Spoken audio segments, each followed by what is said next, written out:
Imagine not being able to say your own name right. So right now, just by observing your faces, guys, I can kind of imagine that what crosses your guys' minds is close to, okay, that's weird. What is she talking about? Maybe I should leave. Don't, because I really promise this will make sense soon. As for now, I would like you just to bear one thing in mind, namely, what I have just asked you to picture, to simply picture, is something that had actually happened to me in real life. The question is how? Most of you know, I'm an international student, so I attended ISO, I attended NSO, and every time someone would ask me for my name, I was really perfectly incapable of answering the supposedly easiest question on earth. I could not say my name. And what happened was that for some reason, and I really hope that my friends will appreciate all of the subtle references to DJ Khaled. What happened was that for some reason, I could really not switch from American, in which I would typically lead most of my conversations, to Polish, in which I would naturally pronounce my real name. Instead of saying Beata, I would say something more like Beata that I thought would be more readily communicable to others. However, neither did people I was talking to find it more easy to put into words, nor did I feel myself that it was something I felt comfortable with. It was just a compromise of an element that was just a part of me. And I can imagine that if you have never experienced anything like that, it would be hard for you to sympathize with my circumstance. But please believe me, if you enter a completely novel surrounding, yes, many things may be new and exciting, but many things will be also pretty foreign and intimidating. And even such a tiny source of discomfort may be just a tip of the iceberg of your daily struggle to define yourself. So indeed, soon I realized that my problem to pronounce my name was just a part of something much bigger, which was the challenge to bridge the gap between the true, the real me, and the constructed version of myself. So I realized that actually I have wrongly held my new immediate surrounding responsible for all of this identity mess, and maybe it was more for me, who never cared about putting all of those bits and pieces into a more compatible and working whole. There were always others' priorities, and I do not regret any of them, because I'm in this place right now, thanks to those.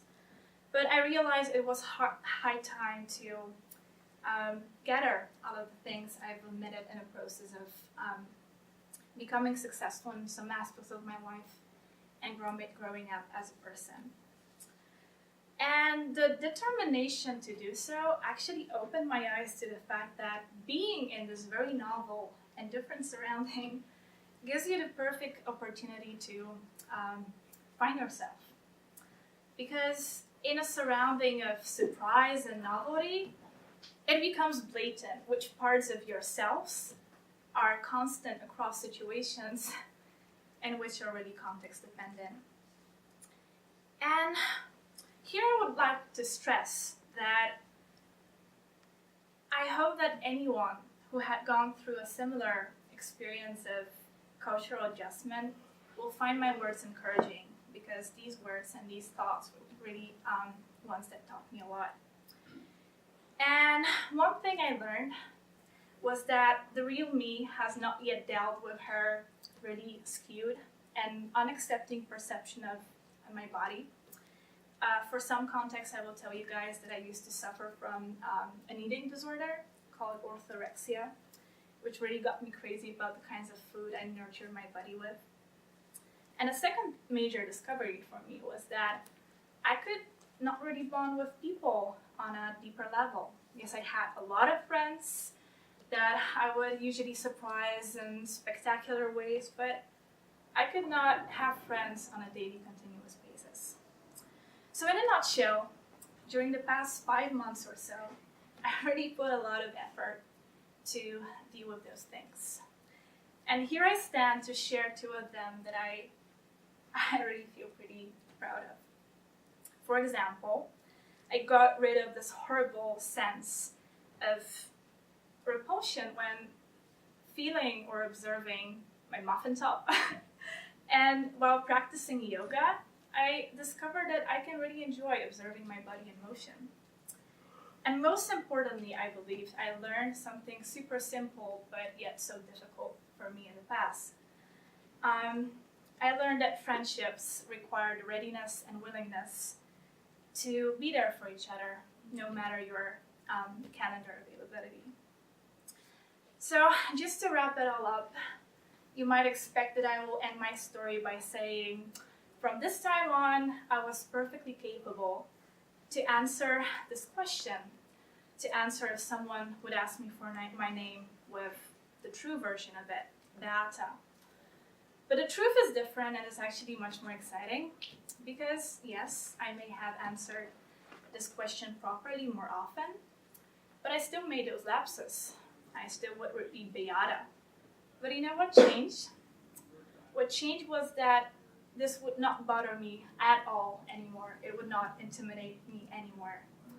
Because I learned how to be aware of myself and how to accept myself fully without a compromise.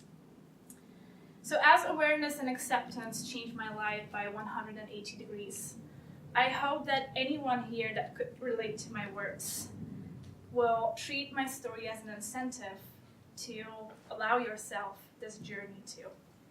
And finally, I really want to dedicate this talk to my mother, because of Mother's Day, and I want to dedicate this talk to anyone who was ever hurt by neither Beata nor Beata hybrid of me. Thank you so much.